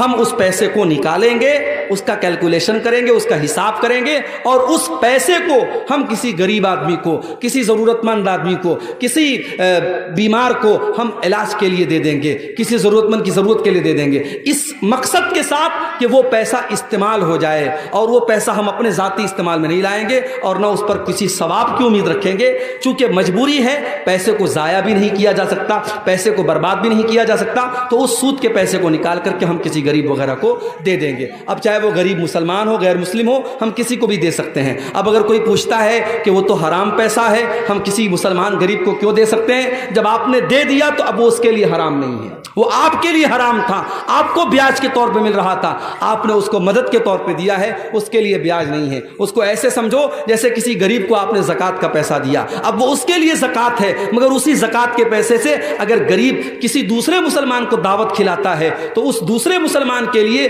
وہ کھانا جائز ہے، وہ اس کے لیے زکوٰۃ کی رقم نہیں ہے، زکوٰۃ کی رقم اس غریب کے لیے ہے۔ وہی مسئلہ یہاں پر اپلائی ہوگا، آپ کسی بھی غریب کو وہ بیاج کا پیسہ دے کر کے اپنی جان چھڑا سکتے ہیں۔ اور آگے بڑھیے، جہنم میں لے کر کے جانے والی ایک اور چیز ہے میرے پیارے ساتھی، اور وہ کیا ہے؟ یتیم کا مال کھانا۔ یتیم کا مال کھانے والا بھی جہنم میں جائے گا، کیونکہ یتیم وہ بچہ ہے جس نے اپنے باپ کو کھویا ہے، اور باپ جب دنیا سے چلا گیا، باپ بہت بڑی دیوار ہوتا ہے، باپ بہت بڑا سایہ ہوتا ہے۔ جس بچے کا باپ مر جائے وہ بے سہارا ہو جاتا ہے۔ اس بے سہارا اور اس بے بس بچے کا حق مارنا یہ بڑی گھٹیا حرکت ہے، اور اللہ نے یتیم کا مال کھانے والوں کے بارے میں فرمایا، ان الذین یاکلون اموال الیتامی ظلما انما یاکلون فی بطونہم نارا۔ جو لوگ یتیم کا مال ناجائز طریقے سے کھا جاتے ہیں وہ اپنے پیٹ میں جہنم کی آگ بھر رہے ہیں، اور ان قریب وہ جہنم میں جائیں گے۔ اچھا، یتیم کا مال کھانے والا جہنم میں جائے گا، اور امام صاحب کا مال کھانے والا کہاں جائے گا؟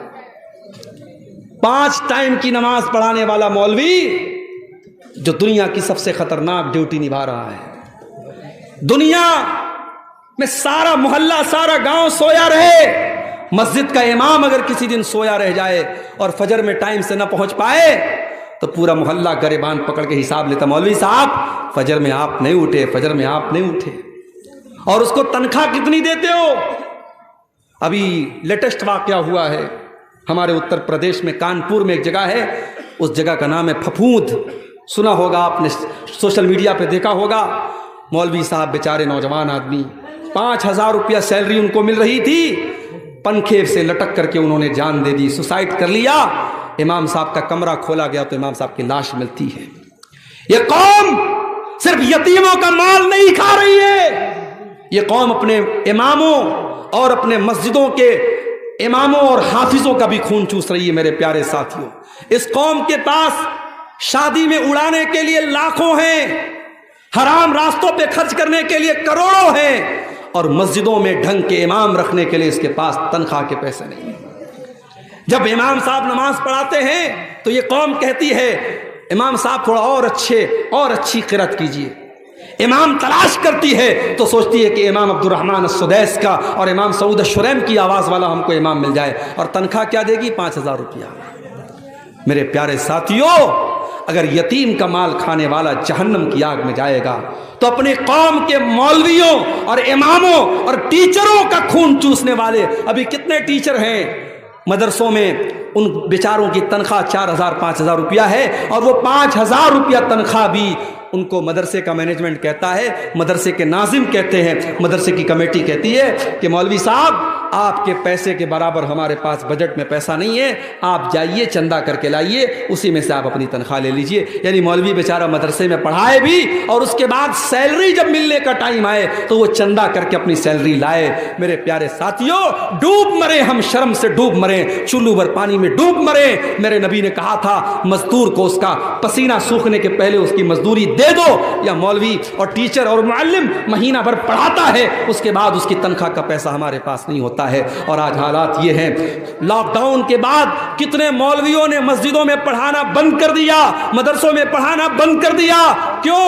مسجد کی کمیٹی نے کہا مولوی صاحب لاک ڈاؤن لگائے، اب ہمارے پاس تنخواہ دینے کے لیے پیسہ نہیں ہے۔ مسجد کے ذمہ داروں نے کہا، مدرسے کے ذمہ داروں نے کہا، وہ مولوی بیچارہ جس نے آج تک کبھی رکشہ نہیں چلایا، جس نے آج تک کبھی ٹالی نہیں چلائی، جس نے آج تک کبھی ٹوٹو نہیں چلایا، اس مولوی کے سارے روزی روٹی کے راستے بند ہو گئے۔ اس نے لاک ڈاؤن میں قرضے لے لے کر اور لوگوں سے بھیک مانگ مانگ کر اپنے بچوں کا پیٹ پالا، اور جب لاک ڈاؤن ختم ہوا اس نے طے کر لیا اب کسی کی غلامی نہیں کرنا ہے، اب مسجد کی امامت نہیں کرنا ہے، اب مدرسے میں ٹیچر نہیں بننا ہے۔ اب آج وہ جا کے بزنس کر رہا ہے اور مزدوری کر رہا ہے، لیکن اس کا کہنا ہے کہ میں یہ غلامی نہیں کروں گا، میں مسجد میں امامت نہیں کراؤں گا۔ آج میرے پاس فون آتا ہے میرے بھائی، کبھی گجرات سے آتا ہے، کبھی ممبئی سے آتا ہے، کبھی دلی سے آتا ہے، شیخ عبد الغفار صاحب کوئی اچھی آواز والا امام بتا دیجئے، کوئی اچھی تقریر کرنے والا جمعہ کا خطیب بتا دیجئے، کوئی اچھا قرآن پڑھانے والا حافظ بنا دیجئے، بتا دیجئے۔ آج ہندوستان میں لاکھوں مدرسے ہیں، ہر سال ہزاروں حافظ اور قاری اور عالم بن کے نکل رہے ہیں، مگر میرے بھائیوں یہ حافظ اور یہ عالم یہ مدرسوں میں نہیں پڑھانا چاہتے، یہ مسجدوں میں امام نہیں بننا چاہتے۔ ان کی زندگی اتنی خراب کر دی گئی، اتنی بیکار کر دی گئی، اور ان کو اتنی کم تنخواہ دی جاتی ہے، اب اس لائن میں کوئی آنا نہیں چاہتا ہے۔ میرے پیارے ساتھیوں، اگر یتیم بے بس ہے، اگر یتیم بے سہارا ہے اور یتیم کا مال کھانے والا، اللہ قرآن میں کہہ رہا ہے کہ اس کے پیٹ میں اس حرام خور کے پیٹ میں جہنم کی آگ بھری جائے گی۔ تو جو ان علماء کا، ان مسجدوں کے اماموں کا اور ان مدرسے کے مولویوں اور حافظوں کا پیسہ کھا جاتے ہیں اور ان کا خون چوستے ہیں، وہ بھی اپنے انجام کے لیے تیار رہیں، ان کا انجام بھی بہت برا ہونے والا ہے۔ اور آگے بڑھیے، ایک اور چیز ہے جو جہنم میں لے کر کے جاتی ہے، وَلَا تَقْرَبُوا الزِّنَا، زنا کے قریب نہ جانا، بدکاری کے قریب نہ جانا۔ تم جب جوان ہو گئے، بالغ ہو گئے، ہم نے شادی کا سسٹم رکھا، ہم نے نکاح کا سسٹم رکھا، تم نے نکاح کیوں نہ کر لیا، تم نے شادی کیوں نہ کر لی، تم نے زنا کیوں کیا، تم نے ناجائز طریقے سے سنبندھ کیوں بنایا، تم نے ناجائز طریقے سے اپنی خواہشات کو پورا کیوں کیا۔ وَلَا تَقْرَبُوا الزِّنَا، زنا کے قریب نہ جانا، إِنَّهُ كَانَ فَاحِشَةً وَسَاءَ سَبِيلًا، یہ زنا کا راستہ بڑا گندا راستہ ہے، بڑا برا راستہ ہے۔ اللہ کے نبی جب فجر کی نماز پڑھاتے تھے، فجر کی نماز پڑھا کے مصلے پر بیٹھے رہتے تھے اور صحابہ سے پوچھتے تھے، صحابہ کیا آج آپ لوگوں نے کوئی خواب دیکھا ہے، کوئی سپنا دیکھا ہے؟ اگر کوئی صحابی کوئی سپنا دیکھتے تھے، کوئی خواب دیکھتے تھے، بیان کرتے تھے، اور کبھی کبھی اللہ کے نبی اپنا بھی خواب بیان کرتے تھے۔ ایک دن آپ نے اپنا خواب بیان کیا، میں سویا ہوا تھا، 2 فرشتے میرے پاس آئے اور مجھے لے کر کے گئے اور بہت ساری چیزیں مجھے دکھائیں۔ جب میں چل رہا تھا ان فرشتوں کے ساتھ تو میں نے دیکھا ایک جگہ ایک تندور بنا ہوا ہے۔ اب پتہ نہیں تندور کو آپ کی بنگلہ زبان میں کیا بولتے ہیں، جو روٹی جہاں بنتی ہے، جس دکان پہ آپ نے دیکھا ہوگا ایک چولہا ٹائپ کی ایک چیز ہوتی ہے جس کے اندر روٹی کو پکاتے ہیں، اس کو تندور بولتے ہیں۔ تو اللہ کے نبی نے کہا کہ میں نے تندور کے جیسی ایک چیز دیکھی، فَإِذَا فِيهِ لَغَةٌ وَأَصْوَاتٌ، میں نے دیکھا کہ اس کے اندر سے چلانے کی آواز آ رہی ہے، اس کے اندر سے چیخنے کی آواز آ رہی ہے۔ میں نے فرشتوں سے پوچھا یہ کن لوگوں کی آواز ہے؟ فرشتوں نے کہا بھی آپ آگے چلیے، ہم بعد میں بتائیں گے۔ جب بعد میں اللہ کے نبی نے پوچھا وہ کس کی آواز تھی، تو فرشتوں نے کہا ہؤلاء الزناۃ والزوانی، اے اللہ کے نبی یہ زانیوں، یہ زناکار مردوں کی اور زناکار عورتوں کی آواز تھی، ان کے نیچے سے جہنم کی آگ کا انگارہ اور جہنم کی آگ ان کی شرمگاہ کے اندر داخل ہوتی ہے، اور اس کرتوت کی سزا ان کو اس طریقے سے برابر جہنم میں ملتی رہے گی کہ ان کو ایک تندور میں ڈالا جائے گا، اور جس طریقے سے تندور میں کسی چیز کو پکایا جاتا ہے، ان حرام کھوروں، ان زانیوں اور ان بدکاروں کی شرمگاہ میں آگ کے شعلے جائیں گے اور وہ چلائیں گے اور چیخیں گے۔ اللہ کے نبی نے یہ عذاب کا منظر دیکھا تھا۔ آج حالات کیا ہے میرے بھائی؟ آج حالات یہ ہے، اسی سیمانچل میں لوگوں نے مجھے بتایا کہ کتنے لڑکی اور لڑکی جب ناجائز تعلق بنا لیتے ہیں اور پکڑے جاتے ہیں تو پنچایت یہ فیصلہ سناتی ہے کہ لڑکا اور لڑکی دونوں نے غلط کام کیا ہے، لیکن سزا لڑکے کو دی جائے گی۔ لڑکے پر 1 لاکھ روپے کی پینالٹی لگائی جاتی ہے، اور وہ 1 لاکھ لڑکا اس لڑکی کے گھر والوں کو دیتا ہے۔ اور مجھے یہاں تک لوگوں نے بتایا کہ بعض بے غیرت اور بے شرم لڑکیاں اس کو پیشہ بنا لیتی ہیں اور الگ الگ لڑکوں کو پھنساتی ہیں، اور جب یہ معاملہ کیس جب یہ پنچایت میں جاتا ہے تو یہی فیصلہ سنایا جاتا ہے کہ لڑکا 1 لاکھ روپیہ جو ہے اس کو دے، اور اس طریقے سے اس کا کام چلتا ہے۔ میرے بھائیوں، زناکار مرد اور زناکار عورت یہ دونوں سوسائٹی کے لیے بہت بڑا عذاب ہیں۔ اللہ نے سورہ نور کے اندر فرمایا الزانیۃ والزانی فاجلدوا کل واحد منہما 100 جلدہ، زناکار مرد کو اور زناکار عورت کو اگر وہ کنوارے ہیں تو 100 کوڑے کی سزا دے دو، 100 کوڑے ان کو مارو، اور جب یہ سزا دو تو کسی بند کمرے میں مت دو۔ اللہ نے فرمایا وَلْيَشْهَدْ عَذَابَهُمَا طَائِفَةٌ مِّنَ الْمُؤْمِنِينَ، زناکار مرد کو اور زناکار عورت کو کھلے عام یہ سزا دی جائے، اگر وہ کنوارا ہے تو 100 کوڑے کی سزا دی جائے گی اور شہر سے نکال دیا جائے گا 1 سال کے لیے، اور اگر شادی شدہ ہے، اگر لڑکی شادی شدہ ہے، اگر لڑکا شادی شدہ ہے تو شریعت کا یہ فیصلہ ہے کہ اس کو رجم کر دیا جائے گا، اس کو پتھروں سے مار مار کے ختم کر دیا جائے گا، اس کو سزائے موت دے دی جائے گی۔ اور مجھے اسٹیٹمنٹ یاد آتا ہے راج ٹھاکرے کا، جب دلی میں نربھیا کانڈ ہوا تھا اور ایک لڑکی کو 18-19 سال کی لڑکی کو چلتی بس میں اس کے ساتھ ریپ کیا گیا اور اس کی شرمگاہ میں بڑی بے رحمی سے اس کو زخمی کیا گیا اور اس کے ساتھ جانوروں جیسا سلوک کیا گیا، تو اس وقت میڈیا میں وہ کانڈ بہت زیادہ پھیلا تھا۔ اس وقت راج ٹھاکرے نے ایک اسٹیٹمنٹ دیا تھا، اس نے کہا تھا کہ اگر زنا کی سزا اور بلاತ್ಕಾರ کی سزا وہ دے دی جائے جو اسلام نے مقرر کی ہے اور جو قرآن نے بتائی ہے تو شاید یہ ریپ کے کیس بند ہو جائیں گے۔ مگر ایک بات مجھے کہنے دیجئے کہ عدالت کی نظر میں ریپ کیا ہے؟ لڑکا لڑکی کے ساتھ زبردستی کرے تو یہ ریپ ہے، لیکن اسلام کی نظر میں اگر انلیگل طریقے سے، غیر قانونی طریقے سے اگر لڑکا لڑکی بغیر شادی کے، بغیر میرج کے اگر آپس میں سمبند بناتے ہیں تو یہ ریپ ہی کہلائے گا، یہ زنا ہی کہلائے گا اور دونوں کو سزا دی جائے گی۔ اگر آپس کی سہمتی سے یہ کام ہو رہا ہے تو دونوں کو سزا دی جائے گی، اور اگر لڑکا لڑکی کے ساتھ زبردستی کر رہا ہے تو لڑکی کو سزا نہیں دی جائے گی لیکن لڑکے کو سزا دی جائے گی۔ میرے پیارے ساتھیوں، یہ زنا سماج کے لیے بہت بڑا ناسور ہے، اور آج میں پھر وہی بات کہتا ہوں جو میں اکثر اپنی تقریروں میں کہتا ہوں کہ زنا کاری کو اگر روکنا ہے ایک ہی طریقہ ہے میرے بھائیو، سیکنڈ کوئی آپشن نہیں ہے۔ آپ کو اپنی نوجوان نسل کو، اپنی بچیوں کو، اپنے بچوں کو اس دور میں جب بے حیائی پھیل چکی ہے اور موبائل ہر آدمی کے ہاتھ میں ہے اور ہر طریقے کی برائی آسان ہو چکی ہے اور بڑی آسانی سے زنا ہو سکتا ہے، اس دور میں اگر اپنے بچوں کو زنا سے بچانا ہے بس ایک ہی راستہ ہے میرے بھائی، نکاح کو آسان کر دو۔ لڑکی 18 سال کی 19 سال کی ہو گئی، لڑکا 20 سال کا 22 سال کا ہو گیا، شادی کے قابل ہو گئے، شادی کی عمر ہو گئی، دیر مت کرو، بہانے نہ کرو، جہیز کا لالچ چھوڑ دو، بارات کا چکر چھوڑ دو، رسم و رواج کی بیڑیاں چھوڑ دو، جو شریعت نے سکھایا ہے، جو اسلام نے سکھایا ہے، سمپل طریقے سے، سنت طریقے سے۔ ابھی کل ہتھیا دیارہ میں کٹیہار میں پروگرام تھا، وہاں ایک بھائی کی بات مجھے بہت اچھی لگی، انہوں نے کہا مولانا میرا ایک اللہ سے میں نے ایک وعدہ کیا ہے، عہد کیا ہے، دعا کیجیے اللہ مجھے اس عہد پر قائم رکھے۔ انہوں نے کہا کہ میرے کئی بچے ہیں، 4 بیٹے ہیں، میں نے یہ سوچا ہے میں کسی بیٹے کی شادی میں 1 پیسہ جہیز نہیں لوں گا۔ گا، اور کل اللہ کے یہاں جب جاؤں گا اللہ پوچھے گا کیا عمل لے کے آیا ہے، تو توحید کی بات میں بیان کروں گا کہ اے اللہ یہ عمل میرا تو قبول کر لے کہ جس سماج میں جہیز لینے کا چلن تھا اور لوگ لالچ کرتے تھے، لاکھ لاکھ روپے کی 10-10 لاکھ روپے کی ڈیمانڈ کرتے تھے، اے اللہ اس سماج میں نے ایک پیسہ جہیز نہیں لیا ہے، وہ عمل میں لے کر کے اللہ کے پاس جانا چاہتا ہوں۔ مولانا آپ میرے حق میں دعا کیجیے گا۔ مجھے بات بہت اچھی لگی، کاش یہ سوچ آپ کے میاں بازار کے اور اس جلسے میں اس مجلس میں بیٹھے ہر نوجوان کی اور اس کے گارجین کی ہو جائے۔ میرے پیارے ساتھیوں، آپ نکاح کو آسان کیجیے، آپ جہیز کا چکر چھوڑ دیجیے، بارات کا چکر چھوڑ دیجیے، اور پھر دیکھیے نکاح میں برکت ہوتی ہے کہ نہیں، پھر آپ کے گھر میں سکون آتا ہے کہ نہیں، پھر آپ کے گھر میں بھلائی آتی ہے کہ نہیں۔ آپ اگر زنا کو روکنا چاہتے ہیں تو آپ کو نکاح کو آسان کرنا پڑے گا۔ اور آگے بڑھیے، جہنم میں لے کر کے جانے والا ایک اور عمل ہے اپنی ذمہ داری کو صحیح طریقے سے نہ نبھانا۔ اگر آپ اپنی ذمہ داری کو صحیح طریقے سے نہیں نبھا رہے ہیں تو آپ کے اوپر جنت حرام ہو جائے گی۔ اللہ کے نبی فرماتے ہیں جس کو اللہ تعالیٰ کوئی ذمہ داری عطا کرتا ہے، جس کے اوپر کوئی ذمہ داری اللہ تعالیٰ عطا کرتا ہے، ثم يموت يوم يموت وهو غاش لرعيته الا حرم الله عليه الجنہ، اگر وہ اپنی ذمہ داری کو صحیح طریقے سے نہیں نبھا رہا ہے اور اسی حالت میں مر جاتا ہے، اس کے اوپر جنت حرام ہو جائے گی۔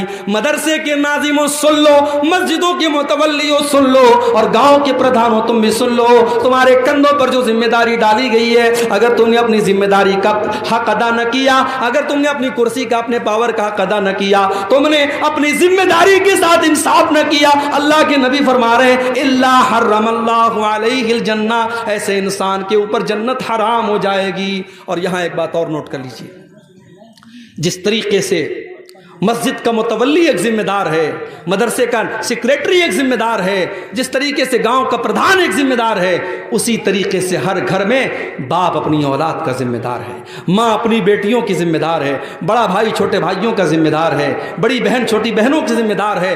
ہم سب کے کندھوں پر کوئی نہ کوئی ذمہ داری ہے میرے پیارے ساتھیوں، اور اس ذمہ داری کے بارے میں بھی ہمیں جواب دینا پڑے گا۔ ماں باپ کو جواب دینا پڑے گا کہ تم تو راتوں میں تہجد پڑھا کرتے تھے، تمہارے گھر میں زنا کیسے ہو گیا، تمہاری بیٹی نے غلط قدم کیوں اٹھایا، تمہارا بیٹا رات میں 2-2 بجے تک کیا کرتا تھا۔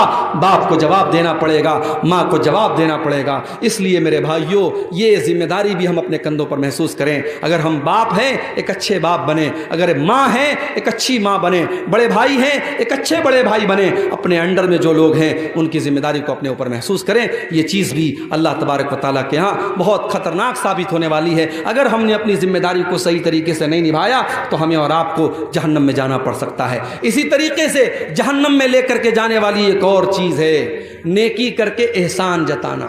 کسی کے ساتھ آپ نے بھلائی کر لی، اب احسان جتا رہے ہیں۔ اللہ کے نبی فرماتے ثلاثۃ لا يدخلون الجنہ، 3 لوگ ایسے ہیں جو جنت میں نہیں جائیں گے، یعنی جہنم میں جائیں گے۔ المنان، احسان جتانے والا، احسان جتانے والا۔ کبھی اگر آپ نے کسی کے ساتھ کوئی اچھا کام کیا ہے، موقع آیا آپ نے پھٹ سے بیان کر دیا، جب آپ نے بیان کر دیا اس کا مطلب کہ آپ کا مقصد اللہ کو راضی کرنا نہیں تھا، آپ تو موقع تلاش کر رہے تھے کہ دیکھو میں نے احسان کیا ہے، اب اس احسان کو ظاہر کرنے کا کب موقع ملتا ہے، تو کبھی احسان مت جتائیے میرے بھائیوں۔ جس طریقے سے نیکی کرتے ہیں آپ، نیکی کر کے اس کو دریا میں ڈال دیجئے، نیکی کر کے بھول جائیے، احسان کر کے بھول جائیے۔ آج بھی بہت سے اللہ کے بندے ہیں، سردی کا موسم آتا ہے، اپنی کار سے جاتے ہیں، 10,000 روپے کا کمبل خریدتے ہیں، اور غریبوں کی بستیوں میں جاتے ہیں، جو غریب بیچارہ رات میں سردی میں ٹھٹھرا لیٹا ہوا ہے، دھیرے سے جاتے ہیں، اس کو کمبل اڑا دیتے ہیں۔ کوئی کیمرہ نہیں ہے، کوئی میڈیا کوریج نہیں ہے، کوئی یوٹیوبر نہیں ہے، رات کا اندھیرا ہے، اللہ دیکھ رہا ہے، اور اس غریب کو بھی نہیں پتا کون سے سیٹھ جی آئے تھے، کون سے حاجی صاحب آئے تھے، حاجی صاحب اترے، سیٹھ جی اترے، اس غریب کو کمبل اڑا کے آگے بڑھ گئے۔ یہ نیکی میرے بھائیو اللہ کے کام دے گی۔ نیکی کرو، دریا میں ڈال دو۔ یہ دور بڑا عجیب دور ہے میرے بھائی، یہ دور بڑا عجیب دور ہے۔ وہ دور ختم ہو گیا جب نیکی کر کے لوگ دریا میں ڈال دیتے تھے، اب لوگ نیکی کر کے یوٹیوب پر ڈالتے ہیں، اب لوگ نیکی کر کے فیس بک پر ڈالتے ہیں، اب نیکی کا پرچار کیا جاتا ہے۔ اب ایک ہی ہینڈ پمپ پر 10 بار پینٹ ہوتا ہے، ایک بار گرین ہوتا ہے، ایک بار بلو ہوتا ہے، ایک بار ریڈ ہوتا ہے، ایک ہینڈ پمپ پر 10 بار پینٹ کرا کے 10 ہینڈ پمپ کا پیسہ لیا جاتا ہے۔ یہ بے ایمانی اور یہ چوری اور یہ حرام خوری بھی آپ کے بہار اور جھارکھنڈ میں ہو رہی ہے مشروعات کے نام پر۔ اللہ ہم سب کی حفاظت فرمائے۔ المنان، اللہ کے نبی فرماتے ہیں کہ احسان جتانے والا، نیکی کر کے نیکی جتانے والا، وہ بھی اللہ کے یہاں جہنم میں جائے گا، جنت حرام ہے اس کے لیے۔ اور دوسرا آدمی والعاق، رشتہ کاٹنے والا، رشتہ کاٹنے والا، بھائی نے بھائی سے رشتہ کاٹ لیا، بھائی نے بہن سے رشتہ کاٹ لیا، بیٹے نے باپ سے رشتہ کاٹ لیا۔ ارے تو کون ہوتا ہے رشتہ کاٹنے والا؟ یہ رشتہ تیرا بنایا ہوا نہیں، یہ رشتہ رب کا بنایا ہوا ہے، یہ رشتہ اللہ کا بنایا ہوا ہے۔ اللہ نے تجھے کسی کا بھائی بنایا، اللہ نے کسی کا بھتیجا بنایا، اللہ نے کسی کا پوتا بنایا، اللہ نے کسی کا بیٹا بنایا۔ جب رشتے اللہ نے بنائے ہیں، رشتوں کو توڑنے والے تم کون ہوتے ہو؟ لا يدخل الجنت قاطع، اللہ کے نبی کہتے ہیں رشتہ کاٹنے والا جنت میں نہیں جائے گا۔ میرے پیارے ساتھیوں، العاق کو اللہ کے نبی اس حدیث میں کہہ رہے ہیں رشتہ کاٹنے والا۔ اور جب رشتے کے کاٹنے کی بات آئی تو ایک بات اور سن لو، دوسرے رشتوں میں اگر آپ نے گڑبڑی کی تو کچھ تو معافی کی گنجائش ہے، لیکن اگر ماں باپ کے ساتھ گڑبڑی کی، جس ماں نے جنم دیا، جس باپ نے انگلی پکڑ کے چلنا سکھایا، جس ماں نے خون جگر پلا کے تجھے جوان کیا، اور جس باپ نے خون پسینہ ایک کر کے تجھے کسی قابل بنایا،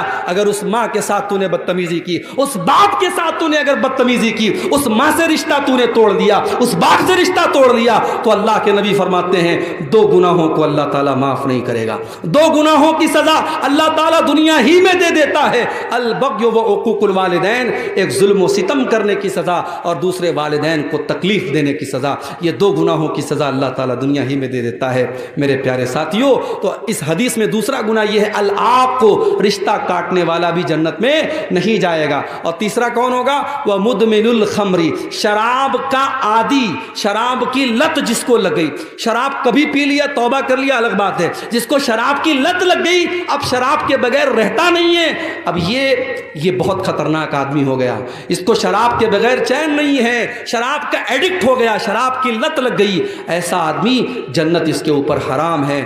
آج بھی سماج میں ایسے لوگ ملتے ہیں جو شراب کے اس قدر عادی ہو جاتے ہیں کہ بغیر شراب پیے وہ گھر میں نہیں آتے ہیں، اور اچھے خاصے اچھے خاندان کے ہیں، نیک اور اچھے گھرانے کے ہیں، مگر شراب کی لت لگ گئی، اب گھر میں جب آتے ہیں شراب پی کے آتے ہیں، کبھی بیوی کو گالی دیتے، کبھی بچوں کو گالی دیتے ہیں۔ کتنے غریبوں کو میں دیکھتا ہوں شوہر اس طریقے سے شراب پی کے آتا ہے اور بیوی بیچاری دوسروں کے گھر میں جا کے جھاڑو پوچھا لگاتی ہے، برتن مانجتی ہے اور کام کرتی ہے، اور وہ بیوی جو پیسہ کما کے لاتی ہے شوہر اس پیسے سے جا کے پھر شراب پی لیتا ہے۔ ایسے شوہر بھی سماج کے اندر موجود ہیں، اور ایسے شوہروں کو بڑا یاد رہتا ہے کہ صاحب میری بیوی میری خدمت کیوں نہیں کرتی، میری بیوی میری بات کیوں نہیں مانتی۔ ارے تو اپنی بیوی کا کتنا حق ادا کر رہا ہے؟ اسلام میں ون وے ٹریفک نہیں ہے میرے بھائی، اگر شوہر کا حق بیوی کے اوپر ہے تو بیوی کا حق بھی شوہر کے اوپر ہے۔ جو اپنی بیوی کی کمائی کھاتا ہے وہ حرام خور سن لے، وہ بغیرت سن لے، تیری بیوی کا کام کمانا نہیں تھا، تیری بیوی دوسروں کے گھر میں جا کے برتن مانج رہی ہے اور تو بیٹھ کے شراب پی رہا ہے، تو بہت بڑا بغیرت ہے۔ اور سن لو،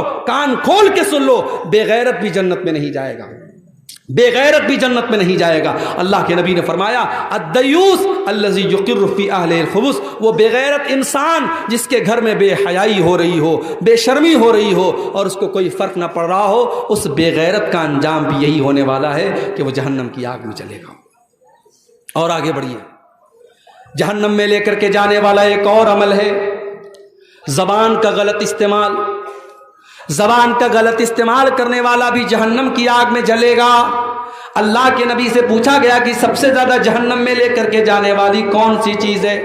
آپ نے فرمایا الفم والفرج، زبان اور شرمگاہ، یہ دو چیزیں سب سے زیادہ جہنم میں لے کر کے جانے والی ہیں۔ زبان سے انسان جھوٹ بولتا ہے، زبان سے انسان غیبت کرتا ہے، زبان سے چغلی کرتا ہے، زبان سے دوسروں کی عزت اچھالتا ہے۔ زبان اور شرمگاہ کا غلط استعمال کرنے والے سب سے زیادہ جہنم میں جائیں گے۔ اسی لیے اللہ کے نبی فرماتے ہیں لا يدخل الجنت نمام، چغل خور انسان جنت میں نہیں جائے گا، چغل خوری کرنے والا جنت میں نہیں جائے گا، یعنی جہنم میں جائے گا۔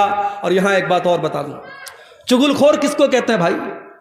چغل خور اس کو کہتے ہیں جو ادھر کی بات ادھر کرے۔ اب ادھر کی بات ادھر کر رہا ہے تو ضروری نہیں کہ سب بات غلط کر رہا ہے، صحیح بھی کر رہا ہے، مگر صحیح بات بھی اگر ادھر کی ادھر کر کے لڑا رہا ہے تو وہ چغل خور ہے۔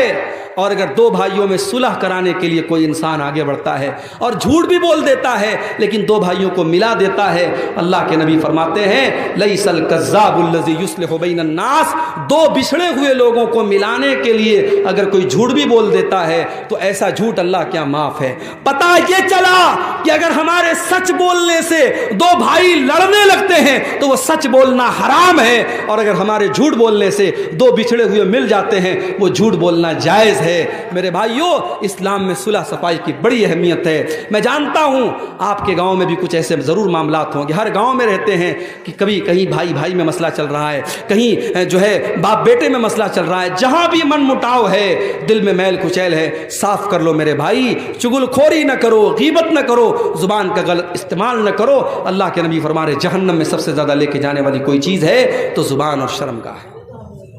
اور آگے بڑھیے، ایک اور چیز جہنم میں لے کر کے جانے والی ہے، اور وہ چیز ہے عورت کی بے حیائی۔ عورت جب بے حیا ہو جائے، جب اس کا کپڑا، اس کی ڈریس، اس کا لباس اس کے جسم کو نمایاں کرنے لگے، ظاہر کرنے لگے، جب وہ کپڑا پہن کر کے نکلے تو مقصد اپنے جسم کی اور اپنے حسن کی نمائش کرنا ہو، ایسی عورت بھی کان کھول کر کے سن لے۔ اللہ کے نبی فرماتے ہیں وَنِسَاءٌ كَاسِيَاتٌ عَارِيَاتٌ مُمِيلَاتٌ مَائِلَاتٌ، ایسی عورتیں جو کپڑا پہننے کے باوجود ننگی ہوں گی۔ قیامت کے پہلے ایسا دور آئے گا جب کپڑا پہن کر کے عورتیں ننگی ہوں گی، یعنی کپڑا اتنا ٹائٹ پہنیں گی، اتنا ٹرانسپیرنٹ پہنیں گی، اتنا پاردرشی پہنیں گی کہ اس کپڑے سے ان کا جسم جھلکے گا، ان کا شریر جھلکے گا۔ ایسی بے حیا عورتیں، اللہ کے نبی فرماتے ہیں رؤوسہن کاسنمۃ البخت المائلہ، ان کے سر کے اوپر جو ان کے بالوں کا جوڑا ہوگا، جو ہیئر اسٹائل ہوگا، وہ دیکھنے میں بختی اونٹ کے کوہان کی طرح ہوگا۔ اسی لیے علماء کہتے ہیں کہ عورت کو ایسا جوڑا نہیں باندھنا چاہیے جو اونٹ کے کوہان کی طرح ابھرا ہوا ہو، اسے نارمل اپنا ہیئر اسٹائل رکھنا چاہیے۔ اللہ کے نبی بے حیا عورتوں کی پہچان بتا رہے ہیں رؤوسہن کاسنمۃ البخت المائلہ، ایسی عورتیں جو اپنے سر کے اوپر بختی اونٹ کے کوہان کی طرح جوڑا باندھیں گی، لا يدخلن الجنہ، ایسی عورتیں جنت کی خوشبو نہیں پائیں گی، اور جنت کی خوشبو پانا تو بڑی دور کی بات ہے۔ ولا یجدن ریحھا، ایسی عورتیں جہنم کی آگ میں جائیں گی اور جنت کی خوشبو بھی ان کو محسوس نہیں ہوگی۔ اسی طریقے سے تکبر کرنا، گھمنڈ کرنا، چاہے پیسے کا گھمنڈ ہو، چاہے عہدے کا گھمنڈ ہو، چاہے اپنے سماج میں اسٹیٹس کا گھمنڈ ہو، تکبر بھی انسان کو جہنم میں لے کر کے جاتا ہے۔ اللہ کے نبی فرماتے ہیں الا اخبرکم باصحاب النار، کیا میں تم کو جہنمی لوگوں کے بارے میں نہ بتا دوں؟ صحابہ نے کہا اللہ کے نبی ضرور بتائیے۔ آپ نے فرمایا کل عتل جواز مستکبر، ہر وہ آدمی جو اکھڑ ہو، ہر وہ آدمی جو بخیل ہو، اور ہر وہ آدمی جو گھمنڈی ہو، اکھڑ اور بخیل ہونے کے ساتھ ساتھ جو گھمنڈی بھی ہے، تکبر بھی کر رہا ہے، وہ انسان جہنم میں جائے گا۔ اور اللہ کے نبی ایک دوسری حدیث میں فرماتے ہیں لا يدخل الجنۃ من کان فی قلبہ مثقال ذرۃ من کبر، جس کے دل میں ذرہ برابر بھی اگر تکبر ہے، گھمنڈ ہے، وہ انسان جنت میں نہیں جائے گا۔ بہت خطرناک معاملہ ہے میرے بھائی، بہت خطرناک معاملہ ہے۔ تکبر سے بہت کم لوگ بچ پاتے ہیں، ہم اور آپ کی اللہ حفاظت کرے۔ تکبر اتنی خطرناک چیز ہے، ذرہ برابر اگر تکبر ہمارے اور آپ کے سینے میں ہے تو جنت حرام ہو جائے گی۔ اسی طریقے سے اور آگے بڑھیے، جہنم میں لے کر کے جانے والا ایک اور عمل ہے، اور وہ کسی بوڑھے انسان کا اپنے سر کے اور داڑھی کے بال میں کالا خضاب لگانا۔ عمر ہے 50 سال مگر دکھنا چاہتا ہے یہ 30 سال کا۔ ارے جب تیری عمر 50 سال کی ہوگی تو شرم کس بات کی؟ تو بال کو جتنا بھی کالا کر لے، داڑھی کو جتنا بھی کالا کر لے، تو اپنے بدن کی سلوٹوں کو کیسے مٹائے گا؟ تو اپنے بدن کے ریشوں کو کیسے مٹائے گا؟ تیرے بدن کی جھریاں بتائیں گی تو 50 سال کا ہو چکا ہے، کتنے دن تک تو دھوکہ دے گا؟ اور جو جتنا بھی بہترین ہیئر ڈائی لگا لے اور کلر لگا لے، ایک ہفتے کے بعد 2 ہفتے کے بعد وہ کالا کلر اترنے ہی والا ہے۔ اللہ کے نبی فرماتے ہیں یکون فی آخر الزمان، آخری زمانے میں ایسے لوگ آئیں گے یخضبون بالسواد، جو کالے رنگ کا خضاب لگائیں گے، کالے رنگ کی مہندی لگائیں گے، کحواسل الحمام، جیسے کبوتر کے سینے کے پاس کا حصہ کالا ہوتا ہے اور باقی حصہ سفید ہوتا ہے، تو وہ اپنی سفید داڑھی اور سفید بال کو کالا کریں گے۔ اللہ کے نبی فرماتے ہیں لا یریحون رائحۃ الجنہ، ایسے لوگ جنت کی خوشبو بھی نہیں پا سکتے۔